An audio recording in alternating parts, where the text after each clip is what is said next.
What's up, guys? My name's Dean, or as most of you know me, Twisty, and let's preview round 13. I think it's round 13 anyway. We've got 6 teams to the bye. Let's quickly take a look at those teams first. I might do like a sort of a mid-season report card on these things. So Adelaide, the Gold Coast, Richmond, St Kilda, Carlton and Collingwood all have byes this week, so they can relax, enjoy the week off, and then get back in next week against teams that may not have had byes, and that will make it interesting because then might be like a fresh team against an oldish team. Anyway, let's get stuck in. First game is tonight, Friday night, North Melbourne versus Hawthorn. It's at Etihad Stadium. It's going to be a big one, I reckon. Battle for the top 4. I think North Melbourne probably need to win this game if they want to make the top 4, or win next week's game to make the top 4, because they have a very, very difficult run home. Now, the changes. Wagner, Dorr, Dumont, Ray come in for North Melbourne. Nahas out with a finger. Jared Waite out with a hip. Swallow out with concussion. And Cunnington out with a quad. So 4 forced changes there for North Melbourne. It's going to be interesting to see how they go. Obviously, Dorr probably plays a permanent forward. And maybe give Goldstein a chop out as well for Waite. But this makes it an interesting clash because I think North Melbourne will probably fancy themselves without those injuries. And for the Hawks, on the other hand, Mitchell comes back in, Segler and Duray also come in, with Pitane, Langford and Littleland being dropped from the side. So I think Hawthorn are definitely going to win this one. I think it's going to be very interesting to see how North Melbourne go about things without Waite in there, who has been their number 1 forward all season. Does Ben Brown step up? Does Petrie step up? I mean, we know those guys can be good 12 forwards. Does Dorr step up and play Jared Waite's role? It's going to be something interesting to see from North Melbourne. Can they win the premiership without key players? I think that they're going to have to be the side with the least amount of injuries going into the finals for them to win. I think their best 25 is probably really, really strong, but anything outside of that's very difficult. So I think they need those top-end players and pretty much all of their top 22 players to be fit and healthy going to that final series. But I think the Hawks will win. They have done so well this season. They've only lost 4 games, or 3 or 4 games, and how many players have they lost? Roughhead, Hodge, Mitchell was out a couple weeks. They just keep on keeping on Hawthorn and do never ride them out for the flag this year. You know, they're not going to get Roughhead back this season, but they are still going to be a very damaging side at the end of the year. I mean, look out. The 4-peat is still alive if you're a Hawthorn supporter. Anyway, let's move on. Brisbane and the West Coast Eagles. This is a really odd clash because West Coast are terrible at travelling. Brisbane have been terrible in general lately. Paparone, Walker, Lester, Beams, and Hipwood come in for the Lions. Tommy Bell out with a knee. Robertson omitted. McStay omitted. West omitted. And Harris Andrews out with a groin injury. So there's a couple of injuries there that I think, and McStay's omission, I think, surprised me a little bit because he's been very good down back there. But Hipwood will make his debut for the Brisbane Lions. I think he was taken in pick 14 of last year's draft. I remember Richmond wanted him, but he was an academy player, so we had to get Daniel Rioli at pick 15 instead, and Hipwood was taken at 14. And for the West Coast Eagles, Giles comes in for Lysette, who's been dropped for disciplinary reasons. Nat Nui's out with an Achilles, so Giles comes in to play as that ruckman role. That's like that's his third club. I think it was at the Giants, the Bombers, and now the Eagles. Jetta comes in, or Jets? Yes, it's Jetta that comes back in. Butler, McInnes also in for Lysette, as I said, dropped for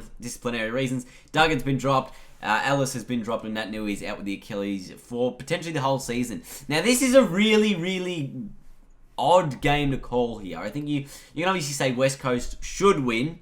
Obviously, they're the higher placed side on the ladder. They're in 8th. They're pretty vulnerable. Brisbane have played some okay teams at the Gabba. Some okay football at the Gabba. They almost beat the Swans there. Can they almost beat the Eagles there? I mean, they've done it before, where they've just knocked off a side out of the blue. And given West Coast have not been in the greatest form, this is a danger game for them. I am not brave enough to pick the Lions, so I'm going with the West Coast Eagles, but I would not be surprised if Brisbane pulled off an upset at the Gabba. Now, let's move on to the next game, the third game. Freo, Port Adelaide, not really many changes here. Pavlich comes in for Hanneth. Amon comes in for Polex, surprise omission there. And this is also an interesting game because Fremantle, while they've won 2 on the trot now after losing their opening 10 games of the season. But they're playing Port Adelaide, who've been playing some pretty damn good football. They almost beat the Dogs last week at home. Just couldn't quite get the job done. And Fremantle, they're in some okay form as well. Given that there's only been one change this week, means that they're sort of settled with their side a little bit anyway, with the kids playing. So, Port. I think Port. You have to go with Port. They're pushing for a final side. They've got plenty more upside, I think, than the Dockers at the moment. That is, but Fremantle may be very difficult to beat later, or will be harder to beat later on in the season. Obviously, they're missing a number of key players through injury, but I think maybe Port Adelaide will get this one done. Yes, I do. And the next game, the game number 4, this is on Saturday night. This is the Dogs and the Cats. Cats versus the Dogs, the movie. Marcus Adams and Lin Jong come in for Hambling, and Dalhouse out with the knee. So that's a very disappointing injury there for the Dogs. Medial will be out for a number of weeks, but shouldn't be too long. Then you got Hawkins in for Darcy Lane, coming back from suspension, Tommy Hawkins. So that means Menzel will play, or at least he's named in the squad that will play. Whether or not he gets up is still to be determined. But this is at Etihad Stadium. This is a really, really interesting game. The Dogs will get the win. I don't know why. I just think the Dogs maybe somehow will get it done. I can't see. I'm not sure. I don't know. Sorry, I'm tapping against the table. It's a really good game. I'm going to watch this game because I think it's going to be really good. So there's nothing really more I can say on the matter. I can't tip either side. I have to pick a side.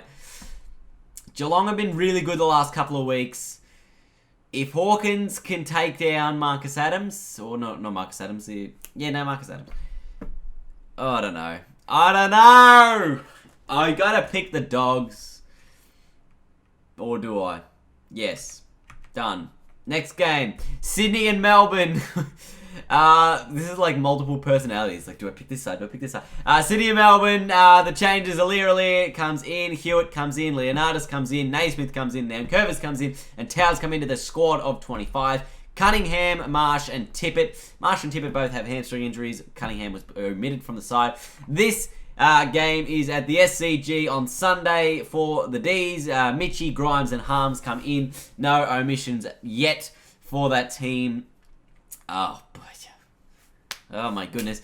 Sydney will get this one done. It's at home. Melbourne are okay, but they're not outstanding as a side. They'll probably finish 11-11 at the end of the season. I think that they will push for finals next year. They'll be close this year, but they won't quite get there. So Sydney is still for me to win this one easily. And the final game of the round, that's right, because we only got 6 games this round, is the Bombers and the GWS Giants at Etihad Stadium, I think. Hartley, Ashby, McKernan, McDonald, Tip, and Woody come in. Langford has been the only omission, so Tip and Woody will obviously be the one playing. Whether or not anyone else comes into that side is yet to be determined. We'll know more, I think, later on in today's... Normally they name them like halfway through Friday, I think, so you guys can work those ones out when you can check it on the website. And for the Giants, big win over the Swans last week. Their top 4 credentials are... I'm picking them top 4, maybe even top 2. It's going to be tough to beat them there then. Kennedy, Harrison, Himmelberg could make his debut. David Lloyd could make his debut. Downey comes in as well. He could, I think, make his debut as well. And Jack Steele comes into the side for Mumford and Johnson. Whether or not those guys... Or maybe it was Kennedy that was making his debut. Oh, my goodness. I don't know. It's going to be difficult to see more than one of those debutants coming into the side. But, yeah, very interesting going to be done. So... Yep, that's it for the season. The Giants, obviously, are going to win this one very convincingly. I think that it's very, very good. Let me know in the comments if you want me to do sort of like a mid-season wrap-up for those teams or mid-season sort of like grade assessment for the teams that have the buys this week. And then I can chuck that out on Saturday or Sunday. So let me know what you think about that. My tips are up on the screen. Get around them. It's a small preview today because there's only 6 games, but we'll see how we go. The wrap-up will be on Monday. I will assure you of that. And then the preview next week will actually be coming on Thursday because the football starts on Thursday next week. So we'll get into that next week. I hope you guys enjoyed today's video. I thank you for watching. There'll be an epic battles later on today. I will see you guys over there. Thank you for watching, and I'll see you all later.